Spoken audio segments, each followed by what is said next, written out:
আমার নাম হলো গোজো সাতো। আমি একজন জুজুৎসু সর্সারার। আর এ হলো আমার স্টুডেন্ট ইউজি। আর হ্যাঁ, সাথে এরা সবাইও আছে। তো আজকে আমি একটা লড়াই লড়তে যাচ্ছি, যে লড়াই হয়তো আমি মরতেও পারি, কিন্তু যাই বল না কেন, মজা তো অনেক হবে।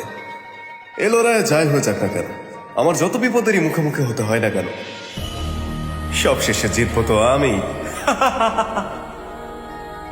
যদি আমি আমার কথা বলি, তাহলে আমার জন্মের পর থেকে আমার শত্রু ক্রমাগত বেড়েই চলেছে, কিন্তু যারাই আজ পর্যন্ত আমার সাথে লড়াই করেছে তারা নিজের পায়ে নিজেই কুড়োল মেরেছে। তবে এইবার ব্যাপারটা একটু ভিন্ন। এবার আমার লড়াই হতে যাচ্ছে 1000 বছর পুরনো কিং অফ কার্সেস রেমন সুকুনার সাথে।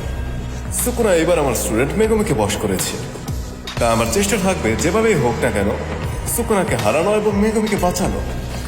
আর এইটা করার জন্য আমার যাই করতে হয় আমি তাই করব। হয়তো এই লড়াই আমি অনেক আঘাতও পেতে পারি, কারণ এইবার আমার লড়াই হতে যাচ্ছে 1000 বছর পুরনো কার্সের সাথে, যার কাছে অনেক এক্সপিরিয়েন্স আছে, আমার থেকেও বেশি। আর হ্যাঁ, আর একটা কথা, এই লড়াইয়ের শেষটা তো আমি নিজেও জানি না। তবে আমার এইটা খেয়াল রাখতে হবে যেন মেকোবে কোনো আঘাত না পায়। আমার টেকনিকগুলো অনেক সাবধানে ইউজ করতে হবে যেন আমি তাকে হারাতে পারি। আর সুকুনার মাথায় যে কি চলছে এটা তো আমি নিজেও জানি না। তো চলো দেখা যাক কি হয়।